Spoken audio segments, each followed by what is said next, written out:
Hey everybody, sorry about the late start. Um, I am sick today, and oh my God, there's so many of you guys in here. And I was having a little bit of technical difficulties. By the way, hello everyone. I'm gonna say hello, and also Graves is joining me today, so you guys can say hi to Graves as well. Let me see here, or maybe not. Maybe Graves is not with us. Hold on a I'm second. here. Oh, you are. Okay. Hi, Graves. Hi. All right. So now, all right, that's what was going on. I couldn't, for some reason, my share button wasn't popping up and I needed to go live. So there you go. Hello. How's everybody feeling today? So thankful you guys are joining me. We got Teresa and Stephanie. Simone, what up, girl? Celine, Katrina, Luis, two Luises. Hey. Lindsay, Crystal, Kaylee. Oh my God, there's a bunch of awesome people on here. Jen starts it off with a comment. Oh, Celine does too. Hello. Hey guys. All right. Let me get my screen up and going for you, and we'll officially get this thing kicked off. Look, I wanted to remind everybody, part of the reason why I decided to kind of do just a quick reminder and overview over what's really going on for dog trainers when it comes to Facebook. I think in the internet marketing world, there's a lot of talk going on right now. And that's part of the reason why it's always nice to have Graves join us around anything to do with marketing. Graves knows a lot about the internet marketing community. And there's a lot of conversation, if you guys follow that kind of stuff, around how Facebook is doomed and it's the big die off and all of these things. And, I know for some of you guys that are super devoted students, you guys follow that kind of stuff and you guys pay attention to that kind of stuff. And so I think it's really important just to have a, nice get together and a reminder of where we're actually at as far as our industry goes, all the way down to you guys working in local markets, what Facebook, the future of Facebook looks like for you guys, and also a reminder of how a lot of people are still not caught up to actually utilizing Facebook. I think that's probably something, Graves, you notice a lot too, is generally speaking, people are actually way far behind the curveball to the point where it's like the current conversations in the internet marketing don't even really affect people. Does that make sense? Yeah, I mean, like if they're not doing it, then it's not going to affect them. So you don't even Yeah. have to stress. Yeah. Or I see a lot of people that are on Facebook, but they're not doing it efficiently. And they're like, oh, Facebook doesn't work. And it's like, well, it does. It does. And here are the ways how it actually works for you guys. Oh Hold yeah, on a that's second. big. Let me get my screen. I'm all fumbling over here. I'm like, bear with me. You've got this real sultry voice today. It's amazing. It's Oh, the congestion. it sounds better than it did even this morning. I was on two coaching calls already with some of my clients, and yeah, I sounded terrible earlier this Oh, morning. You guys are getting a good version. All right, and we are. Oh my gosh, come on now! It's all I can see it. Oh, it was your slide. I see there. what We you're go. saying. Yeah, There we there, go. All perfect. right. Yeah, I'm always very careful getting these keyed up because it's very easy for them to like pause on you and like inside of GoToWebinar. I remember a couple times back in the day, I'd go through all the slides and then people would be like, "Oh, it's the same image still." I'm like, "Fuck." So, all right, so here we go. This is really the future of Facebook, kind of where we're at, just to kind of give you guys an idea of what you should be concerned about, but mostly what you shouldn't be concerned about, especially with all the chatter going on in the internet marketing community. So officially get started. So this is actually, Graves, a huge reason why I was so glad that you would join us today and covering this topic, because I think you've done a lot of work now within the dog training industry over the last, what, like, 2 3 Great. years now, and 3 years, right? And you've got all of this history as a professional marketer, period. You've been in different industries. So I was hoping to kind of get your gist about, because you've seen the internet marketers that are like, oh, Facebook's doomed, but you also hmm know quite a bit about this industry. So can you give us a little bit of an idea of just kind of what that looks like and what you think these guys should be listening to when it comes to internet marketers? So I'm like, internet marketers say a lot of stuff, but not all of it actually applies to people in the industry.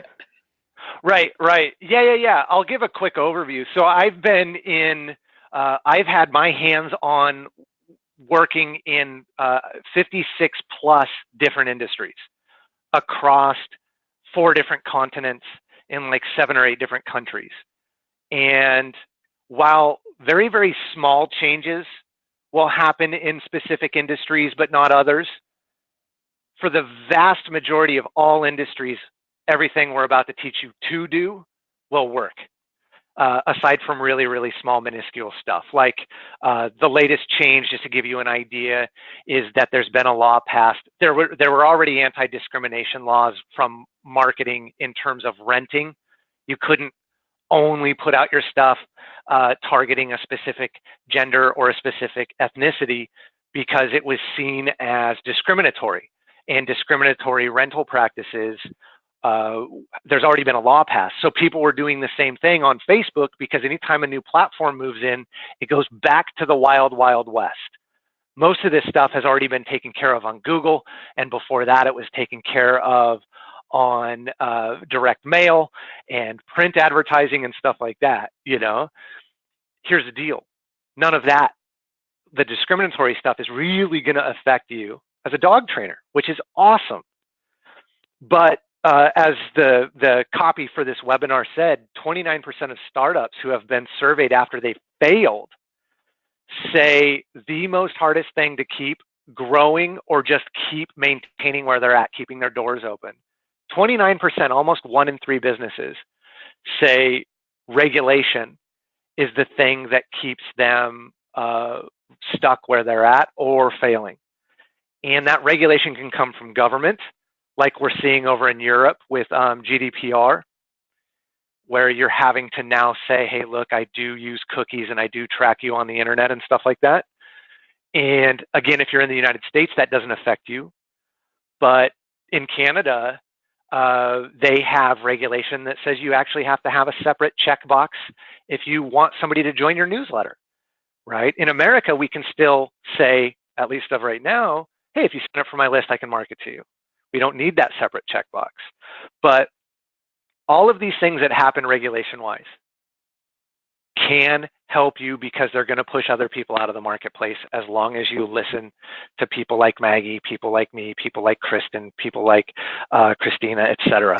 Like Kristen's right here, by the way, wearing her Shady Times Golden Girls t-shirt. Say hi, Kristen. Nice. Yeah. Well, and I think the interesting thing is, and again, a reminder to everybody, I think so many people are so far behind, as we're kind of sitting here listening to what you've got to say too, Graves. I think there's so much of what you're covering that people aren't even up to that level yet, right? Right. And so, yeah, and so I'm like, there's so much room for improvement really within the dog industry as a whole for us to be moving into even really utilizing Facebook and getting into that area where we have to start being careful and the regulations start to affect you guys, right? But so many people are far from that point. And one of the things, can I say something real quick just about that? Is that okay? Sure. I liken it to, if you're at all familiar with baseball, I liken it to baseball. If you can step up to the plate when the pitcher is pitching it slow underhand, not like those really amazing talented softball pitchers that can pitch it really fast, but slow underhand, and you can build your business on that and shift to when the pitcher starts pitching overhand fastballs and curveballs, you're going to be fine.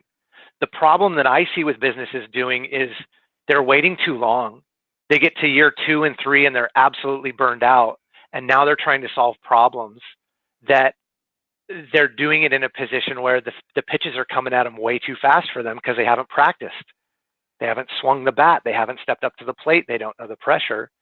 And they end up screwed too much of the time because they think, oh, I'll learn this later. Now is the time to learn everything you need to learn, and tomorrow and next month and next year. None of us would go to a doctor that said, as soon as I graduated, I stopped learning. None of us would hire a lawyer that said, as soon as I graduated law school, I stopped learning. I don't reference anything. I don't read any books. I don't read any articles. I don't read any trade journals. And as a business owner, your business is to continue to learn. Marketing and sales. Most people don't equate that to Facebook. Most people go, oh yeah, I really should sign up for another dog trainer seminar, right? It's all about this. Just having a conversation with Christina Cass, the dog business coach, about that parallel with so many dog business owners is they'd rather they'd rather buy dog trainer skills from her rather than business coaching, right? She's a phenomenal dog trainer as well. She does mentorships with people around all kinds of stuff, but it's just Yeah. really interesting that that's where, because it's a comfort zone, right? Not Yes. marketing, not understanding internet marketing, right? Yeah. So, Yeah. and look, I'm going to kind of move along a little bit because for me, I like to always bring it back to, I think, where I think a lot of you guys are at, and what the benefits are. And I came up with just a really quick little overview of why Facebook's actually important, right, to you guys as dog trainers, and what it really means on the kind of the ground floor in simple language, right? Because it's like I'm this simpleton, Graves like knows a lot of like the overarching marketing stuff and is awesome. And I think sometimes it's a good reminder, like I like to have me on here as the, oh, this is layman's terms person, right? So I think some of the stuff to keep in mind, this is the way that I look at it, is I really do, and I absolutely believe in Facebook being still the next revolution in online marketing, right? Facebook could technically be in decline for, internet marketers that are just trying to be industry coaches all over the world kind of a thing. Like that's one arena, but for you guys, what's different with most dog business owners is it still is giving you a very powerful way to market and reach exactly who you want, right? This is a tool that you have through marketing most people do not tap into. The precision that you can learn to do with Facebook is second to none in my mind, right? I'm sure there's other terms and stuff, but that's, for me, kind of how I look at it. It's great for local communities, right? Because it's got such a dialed in way to create audience and go after exactly who you want. It still makes Facebook a really fantastic lead generation and marketing device, more so than websites and SEO, right? SEO can still reach local markets and communities, but not as quickly and efficiently as Facebook. Here's a, here's Yeah, a really important, because you bring up a really good important thing. SEO is great. Do it. Google search is great. Do it. Facebook is great. Do it. yeah, Here's the biggest difference. When somebody goes to Google, they tend to type in what are called wallet out keywords. Dog trainer, Los Angeles. Somebody that types that in is in pain looking for a dog trainer specifically. The percentage of those people in any given market, go to a room of 100 people and ask those people who are looking for a dog trainer right now. You're going to get 3% of that room to raise their hand. Ask them, who of you are actively looking right now to buy a car? 3%, a different 3% are going to raise their hand. mm, Who of you are actively looking to buy a washing machine? A different 3% are going to raise their hand. So you can use those things. And I've built $1 million businesses off just SEO and PPC. They're okay. But the beautiful thing that Maggie has just said, if you missed it, was that Facebook allows you to tap into a community of people that are much bigger than that small 3%. mm-hmm. And you can't, there's other ways to do it. It's a hell of a lot harder than it is on Facebook. Yep. As long as you've got the right strategy, and we'll kind of get to that a little bit. So by the way, just wanted to kind of check in. Does anybody have any questions so far as we're kind of cruising through stuff? Because you guys are more than welcome to like pipe in and ask questions, or kind of ask, direct the conversation, if you will. If anybody has any things that they want to throw into the hat. By the way, speaking of, hi Christina. I mentioned Christina Cass a few minutes ago, and she's just joined us as well. She says that she's a little late to the party, but that's okay because we started a little late. So, and we've got quite a few Christina's students on here today too. Cool. So I imagine every single person on here is already using Facebook, right? So I'd like to actually kind of get a quick poll. How many of you guys are currently on Facebook? And if you don't know, there's a comments box if you look for it. So that's kind of where you can kind of help keep up to date with us and answer questions. Hi, Crystal. Crystal Inman's on here too. Hello. Simone says, yeah, duh, lol. So yeah, it's exactly. So like everybody's on Facebook.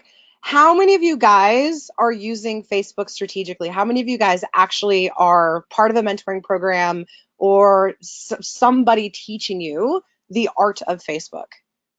Well, of course, like half of you guys are either working with me or Christina, which is fine. Or I don't know, maybe one of your students might be on here too. Maybe. I don't know. We got her students coming this week. Right. So those of you guys that are on here because you're already using Facebook strategically, you guys know how powerful of a tool it is. That's why you guys are here. You're like, oh, we want the updates. We want to know what we have to worry about, what we don't have to worry about. I would say for the rest of you guys that are on Facebook, you're using Facebook, but it's not strategic. I feel like, well, actually, there we go.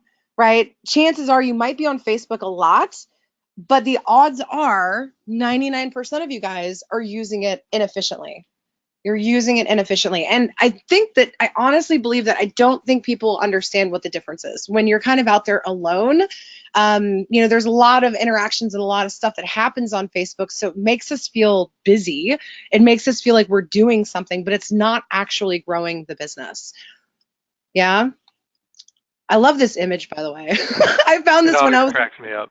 oh yeah, this one's going in my slides. Allison says, Christina, Cass is dragging me through the Facebook ads, kicking and screaming. Yeah, because it's such a different way. And that's the thing. It's like if you don't want to shoot your computer on occasion because of your work around Facebook ads, then you're not doing Facebook ads. Yeah, Crystal says that's me needing to get help. Yeah, and it's about time for us to circle back around too there, Crystal. So we'll chat later. But yeah, the truth is, and this is, I see this all the time. Graves sees this all the time. Christina sees this all the time. All of us coaches see this all the time. If we're on the phone with somebody new or somebody's reached out, we just assume that they're not doing anything to actually drive Facebook. And how do we not know this, and how can we know? So here's a few side effects of bad marketing on Facebook, because not all of you guys are working with a coach. So, those of you guys that have a coach know this already. Those of you guys that don't have a coach might not realize that these are some symptoms of not using it effectively, even though you're on Facebook 14 hours a day. We get into arguments a lot. And maybe it's not arguments. Maybe it's just we get triggered. We see shit that are just like, oh, this is so terrible. I wish people would stop doing that or do this other thing. You see a lot of rants, right? Why can't people just keep their dogs on a leash?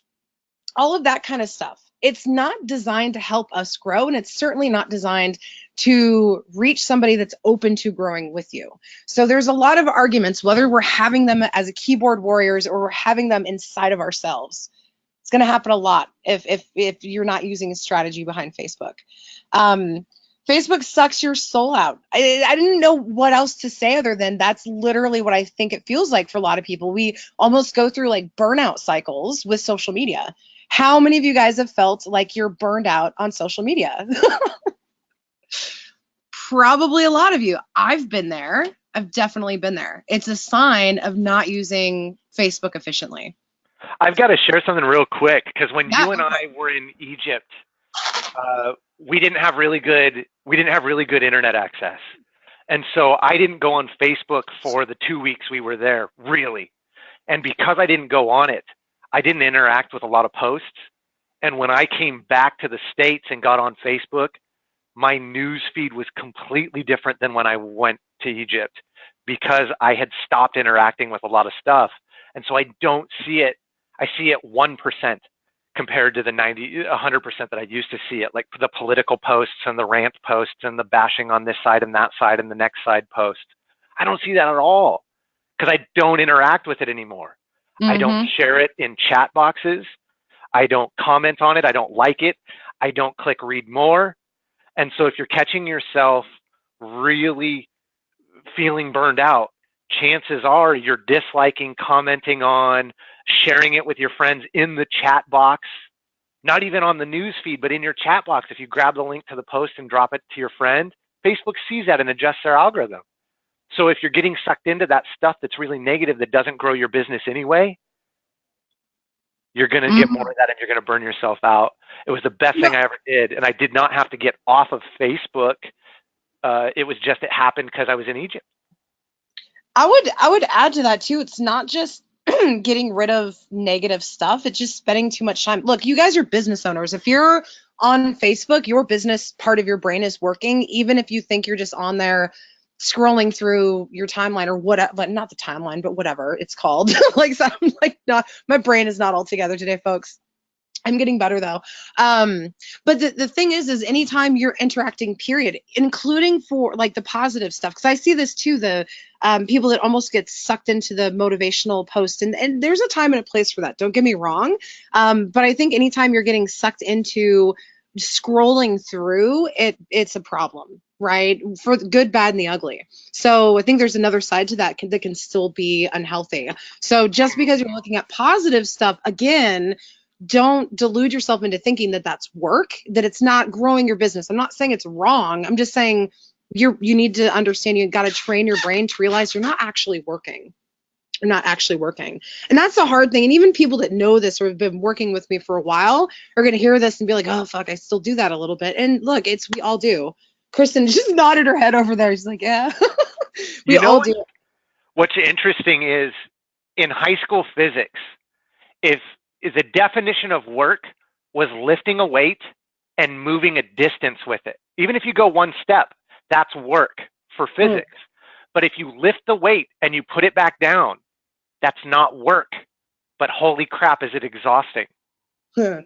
And that's what you're doing on Facebook when you're just farting around. You're exhausting yourself, but you're not actually doing work on your business. AKA the Facebook sucks our soul out.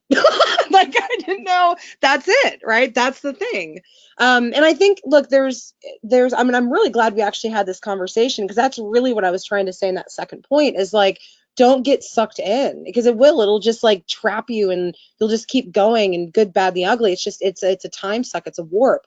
And then the final thing, the idea that Facebook feels like throwing stuff into a hole, this is really more about the business page, I realize, because I hear this is one of those things I hear all the time, like a broken record. I put all kinds of stuff out on my business page, and it goes on and nothing ever happens with it. Nobody interacts with it. It's like just throwing it into a fucking black hole, never to be seen again. Right. I get no traction. And that's another one of the very, very, very common, like 99% of the time. And these three things, this is the 99% of dog trainers. This is how they're using their time on Facebook. They're throwing stuff into their business pages for it to not actually do anything for them. It reminds me of, like, if you were to go out and buy a Ferrari and put it in your driveway and put no gas in the tank, all you can do with that really nice car is sit in the driveway going beep, beep, vroom, vroom, and like playing as if you're driving it, right? And take selfies. And taking selfies, exactly. And then not actually learning how to use it as a really highly advanced, like, powerful tool that it is. So here's the deal with that Facebook black hole. As Facebook has grown, when it was less than 1 billion users and now it's over 1 billion, shoot, it might even be approaching 2 billion. And they're monthly active users. That's a lot of people. Here's the deal with that. Facebook has limited real estate in terms of what they can show you on the news feed. And so those business pages used to be only called fan pages. There wasn't even the ability to create a different, this is for my business, or this is for me as an entrepreneur or a celebrity. It was just a fan page. That was it. And this was years ago when I first started. And your exposure was about 10%. So if you had 1,000 fans and you put a post up there, 100 people would see that post. And then if they liked it or commented on it, you might get a little more reach than that, because maybe their friends would see it. And then a handful of years ago, about 3-4 years ago, it dropped to 5% exposure. So if you had 1,000 people, only 50 on your fans that are fans of your business page are following you. Only 50 people now saw that. And then a fraction of those 50 are going to like it or comment on it, right? And then about 2.5 to 3 years ago, it dropped to 1 to 2%. Where if you have 1,000 people, you're lucky if 20 people even see your post. And that's not, those 20 people just see it. They don't interact with it. A fraction of those people. So now you get 5 people, 2 people, 3 people that see it. That interact with it. And Facebook announced last year that, hey, look, we're going to focus more on your friends and your family and the stuff that you want from people rather than businesses. That 1 to 2% of, which is organic, by the way, you're not having to pay for that. You've just built a following. That 1 to 2% is going to drop to 0.5%, 1%. Now, that doesn't mean it's done. It's over with. It just means you have to be really strategic with how to make it work.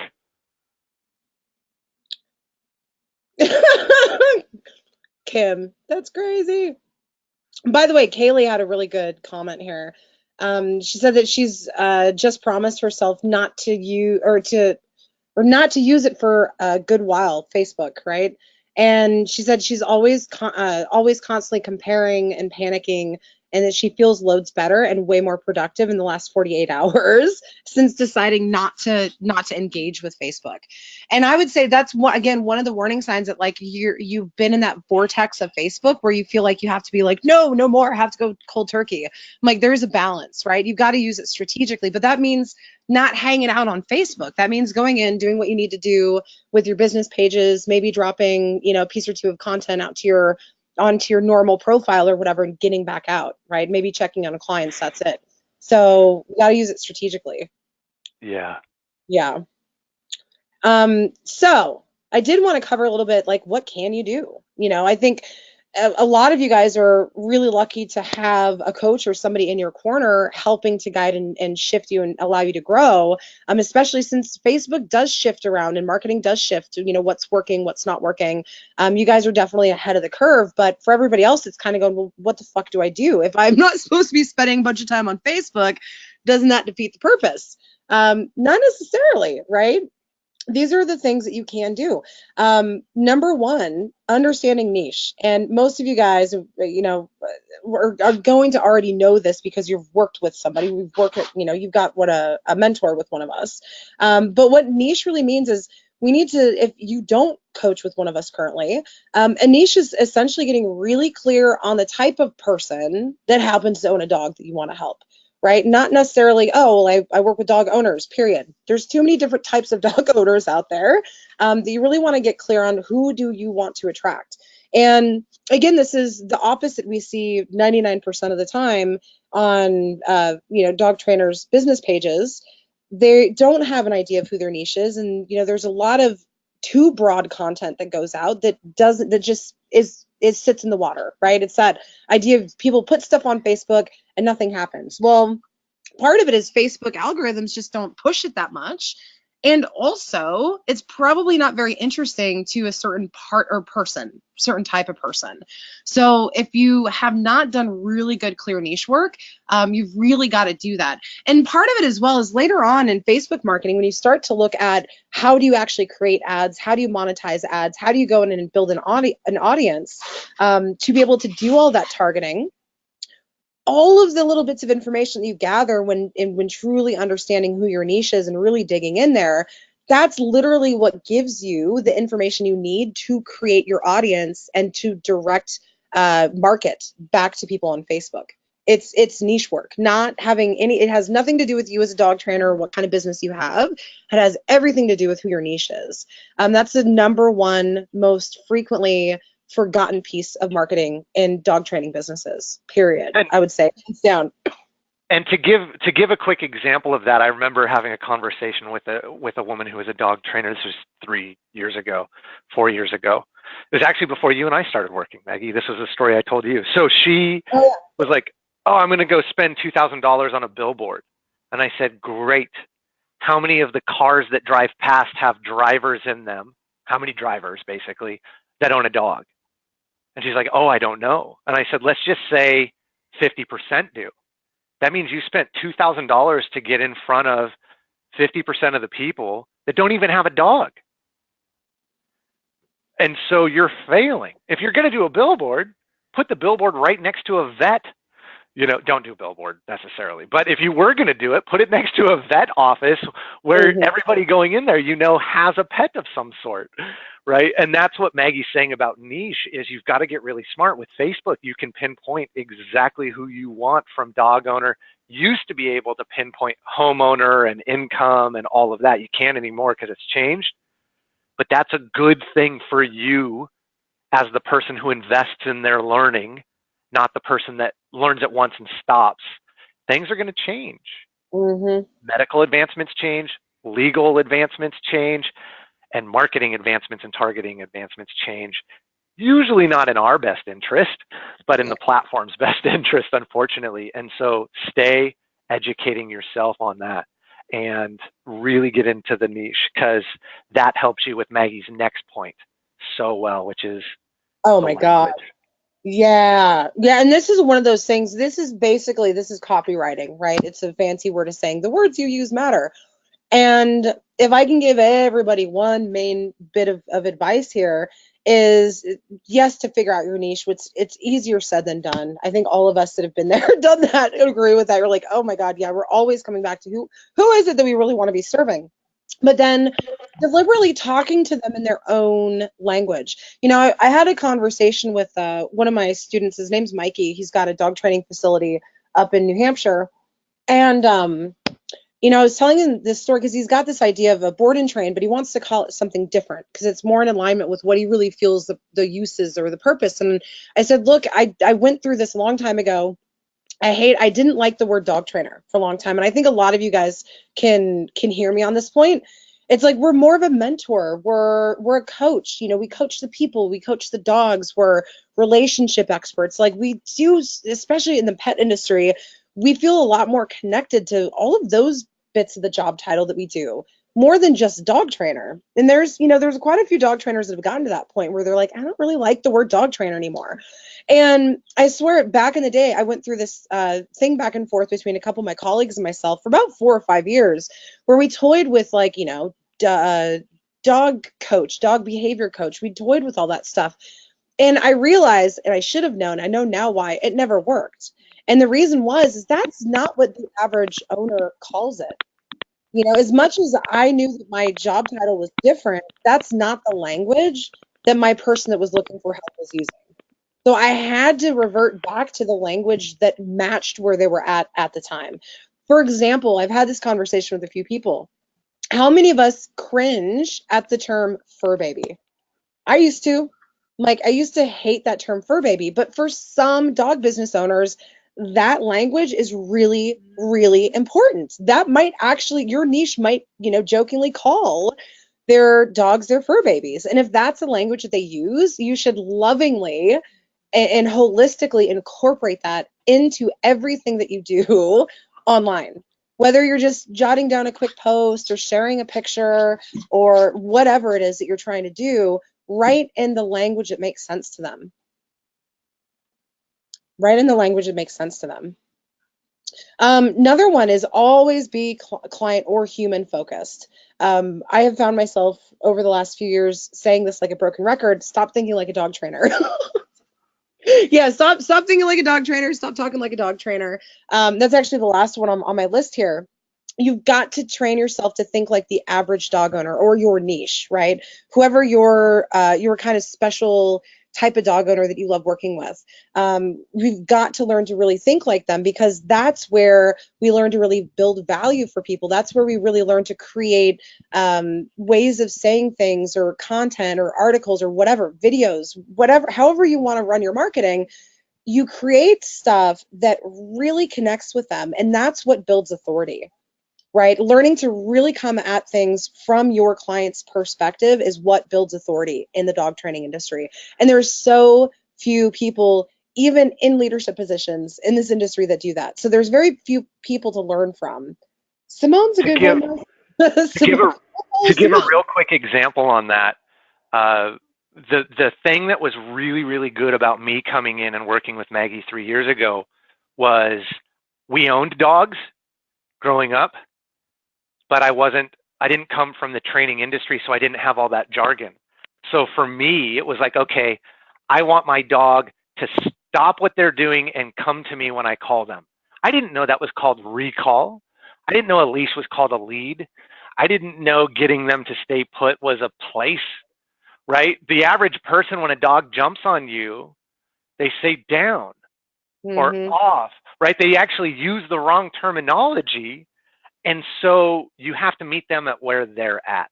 Mm-hmm. And no dog trainer I've ever worked with, unless they come from Maggie or Kristen or Christina or Mahogany or Simone, right? None of them have ever understood that. Yeah. Well, and I will say, in my in my lovely defense here, like I did understand that a long time ago. Is I was having actually just earlier today, Christina Cass and I were having our session, and we were talking about these types of dog trainers that they get into the industry because they've had a problem dog, right? They didn't get a dog because they're like, oh, I want to compete with it, or I want to show it, or I want to do search and rescue. There wasn't an agenda. It was just, I want a dog because I like dogs, and it was just a pet decision, right? And then we get into hot water, and something happens and we go to a trainer and they can't really resolve it, and we go through four more trainers and still can't get the help, and then they inevitably end up becoming professionals because they're like, fuck man, I don't want anybody else to have to go through that. That's my origin story, right? So I've always been very acutely aware of how incredibly important it is to talk to people where they're at and to really be with them, right? To have, so like all of my dog training skills that I'm getting ready to start teaching, by the way, it was all refined from the standpoint of how can my average dog owners use this? How can I replace the words or change things to make it make sense to them? And that's a huge reason why I've done so well in my dog training businesses over the years, is because I was the only trainer doing that. Now, sharing with Christina earlier, there was a client and a local trainer that I had that was around me for years when I first moved to North Carolina, and she used to send like her dead end leads essentially to me, right? And her overflow or whatever. And she'd send me these, what she thought were like, not very big potential clients. And I'd turn them into $5,000, $10,000 paying clients almost every time. And it drove her nuts. She couldn't figure out how the fuck I was doing it. And it wasn't like I was doing it intentionally. It was just that I wasn't running dogs. So her weekends and her Fridays and her Thursday evenings were always booked for her prime spots were booked by her own dogs, right? So as a trainer, I'm like, wait a minute, like nobody else is talking in that language of people. And so that's the really the main selling point on Accident, was having that language. So yeah, thank you, Greg. That's such a good thing to remind everybody of, and to kind of start jogging people into thinking that way. Sasha says, hey Maggie, just catching up now. Is this webinar recorded? It is. It is. I've been thinking about snagging some of these recorded webinars of freebies and just uploading them to the YouTube channel, because I'm not really doing anything with YouTube. So I'm like, meh, the old grassroots channel might be a good spot. So I might, you might be able to catch it there too, for anybody else listening in. Anyway, well done. I feel like we went on a really good tangent, you guys. Now, this is actually the end. We're nearing the end, you guys, and we'll go ahead and shift it over into a Q&A session for everybody. So my final thoughts on Facebook, because it's so fucking powerful, but it's also so easy to mess up on your own. You will mess it up on your own. Get support. If you're not currently working with a mentor, you need to be working with a mentor. That's just a reminder to everybody that jumped on because we happen to be doing the webinar for people that we knew, kind of had questions about, hey, is Facebook still good on the horizons for dog trainers? Yes, the answer is yes. So for the rest of you that don't have support, it is essential, right? Honestly, Facebook advertising is like Wu-Tang. It ain't nothing to fuck with, you guys. You got to get help. You got to get help. Whether you sign up for a program or I don't care. Get help. Don't do it on your own, however that needs to look. Yeah. All right. So let's officially roll this over to Q&A session, you guys. Does anybody have questions about, our ideas of the direction they want to go and with their Facebook advertising? Just whatever, throw it out. This is a really good time to bend our ear about all things Facebook. Jenna says, I love your Wu-Tang references. Oh my God, I love Wu-Tang. I love Wu-Tang. I'm a huge fan. Oh my God, that's so awesome. What do you think, Grace? We'll kind of let everybody think about if they've got some follow-up questions. Is there anything that you wanted to cover we didn't get a chance to? Do you think super important for these guys? What do you want me to cover from the bullet points that we talked about yesterday? I mean, whatever you feel like is a good fit for kind of where we're at the convo.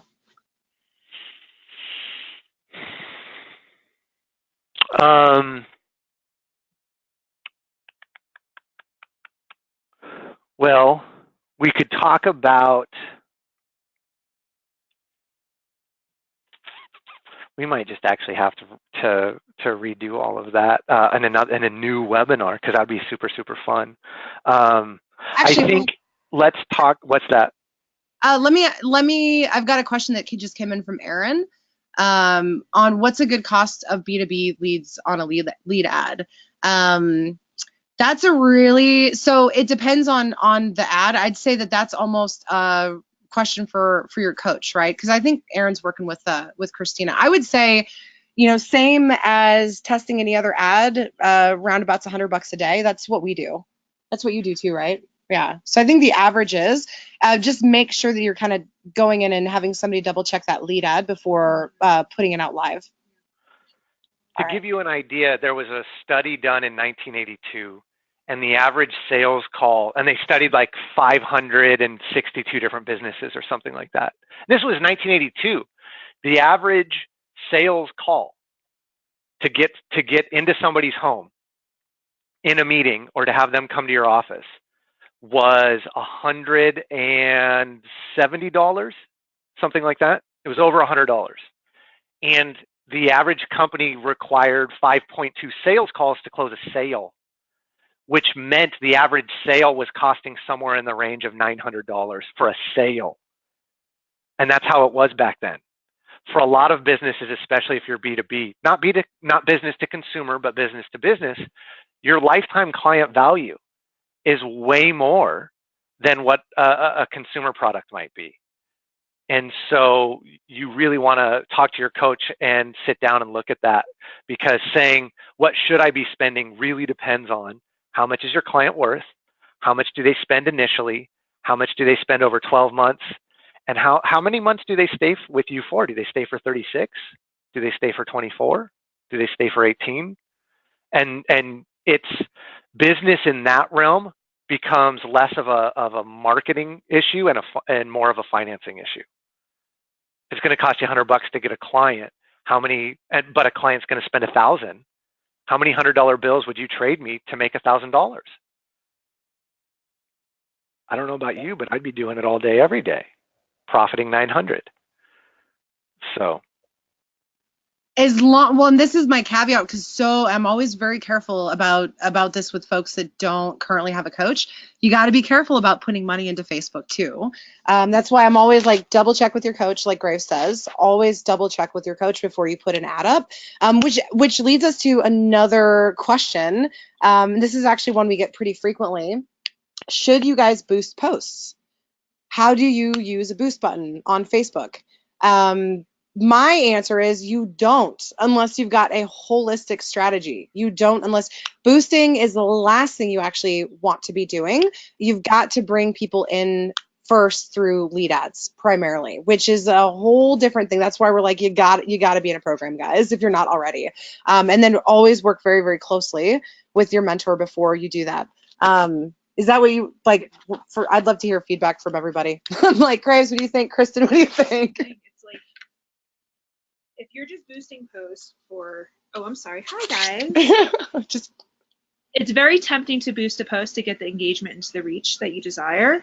But just make sure you do have the strategy behind it before that's technically throwing money into the Facebook haul. Mm-hmm. But yeah, check with your coach and mentor before boosting. Only some of our most advanced clients can do that, depending on where they're at with their strategy. And I know it's tempting, guys. I know, and Facebook always is like, hey, boost this post for reach more people. Mm-hmm. But just have the strategy behind it and make sure you have a big enough ocean in order to fish from it. Yeah. It's kind of like Facebook is like making bread, right? We're not looking at, when do I add the salt, or, when can I add the yeast? It's like, in order for bread to work, it's like there's science going. You've got to add certain things at certain times, and there's timing involved. Otherwise, your dough's not going to rise, and you're going to get. Did you just say yeast infection? You're going to end up at Monistat Island, and you're going to get clams. That's always not fun. So yeah, you really, again, it's you work with it holistically. Good question. Amy Feltz asked, what are lead ads? So believe it or not, Facebook, you can create a written ad. There's a certain formula that you use. You have what we call an opt-in. There's little bits and pieces, but then when you put it together in a certain place on Facebook, it allows you to actually generate leads. It captures the people's information, their email addresses, as well as their phone numbers, so that you have potential clients to call like immediately with one post. And that's why we say it's got to be strategized in just the right way. Lead ads are amazing, and very few dog trainers even know that it's a thing, let alone know how to put them together. But lead ads are basically the shit when it comes to Facebook advertising and marketing. Oh, we got a good question from Kaylee. Do you guys have any advice on targeting for high quality clients? Oh, this is going to be a good one. As in what you input to detailed marketing. This is a thing I would love to learn more and more and more on. Plus copywriting. It's cool if this is too advanced. It is a little bit of an advanced question, but I think simply put, you don't target like. When you say targeting, there's different ways to target, right? There's going in, creating the internal audience on a Facebook ad itself. It's actually, directing Facebook who you want to have the stuff put in front of. There's very detailed targeting that goes into that. Targeting also is how you write the content, which images you put up, all of those things work in tandem to attract a certain type of a person, right? So if somebody hated clowns, I'm not going to use an image of a clown if I'm trying to attract them, right? That's still, in my mind, that's kind of like targeting. So I'll give you I'll jump in here. When it comes to high quality, you first have to know who your niche is, and you have to know what their interests are, and you have to know how they speak. And if you haven't done any of that work that Maggie taught you earlier on this webinar, you have to do that first.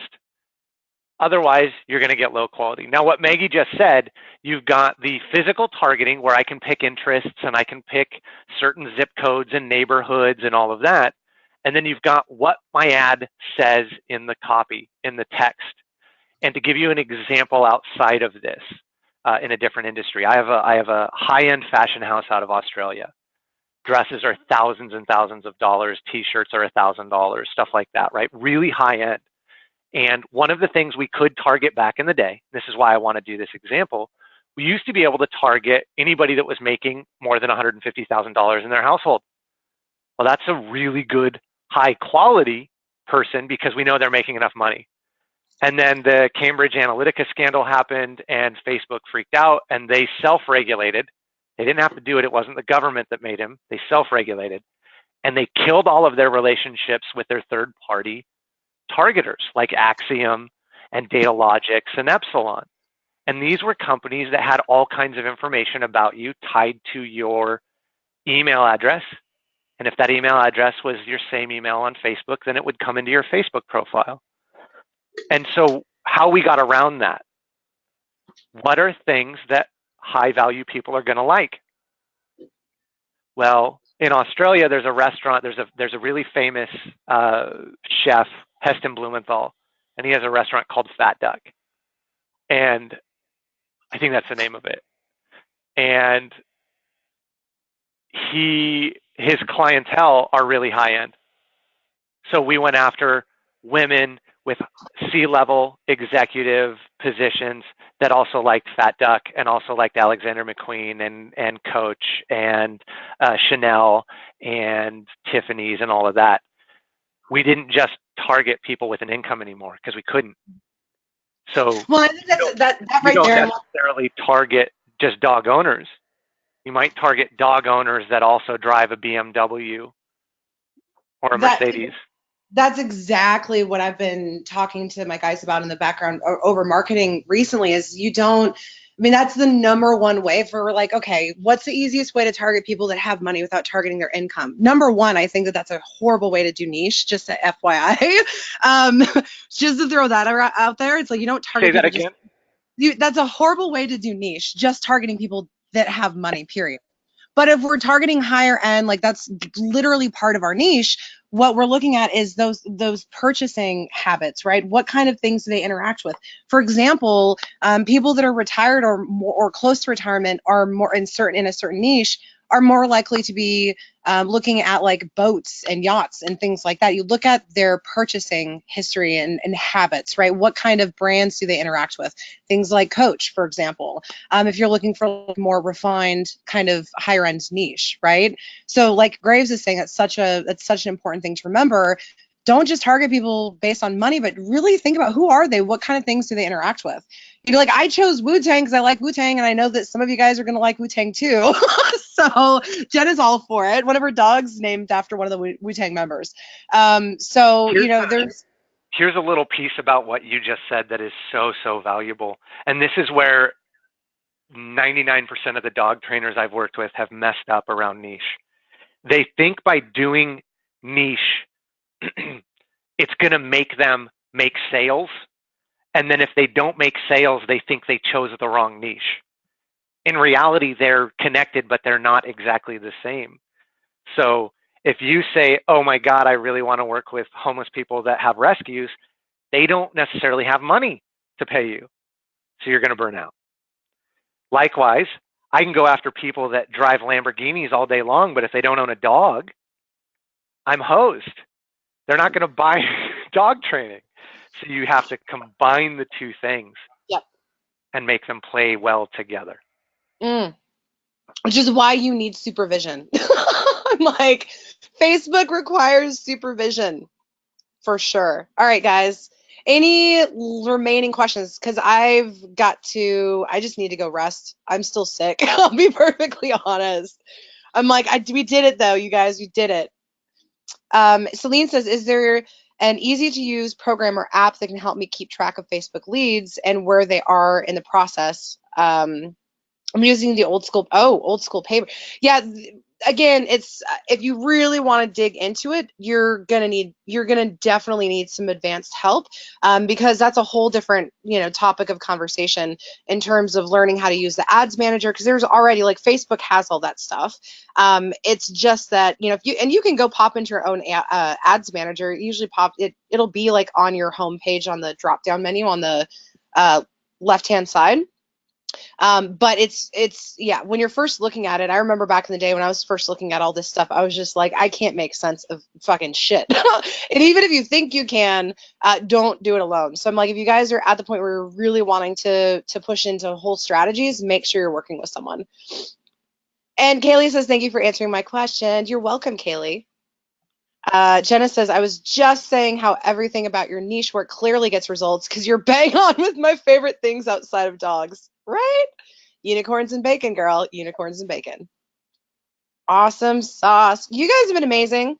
I know that Graves and I chatted super briefly about the possibility of doing kind of second advanced, version of this webinar. So how does that sound? How many of you guys want to sign up for round 2? How many people want to sign up for round 2? Oh my God, look at that. Okay, quite a few. So Graves and I will chat. We'll come up with something. We'll get a follow-up email out to you guys at some point in the not too distant future. You guys are fun. All right. Thank you all for joining us. And yeah, we'll talk to you soon. Graves, thank you so much for sharing all of your amazing knowledge. We really love having you. You're welcome. And we'll talk to you guys soon. Bye for now, guys.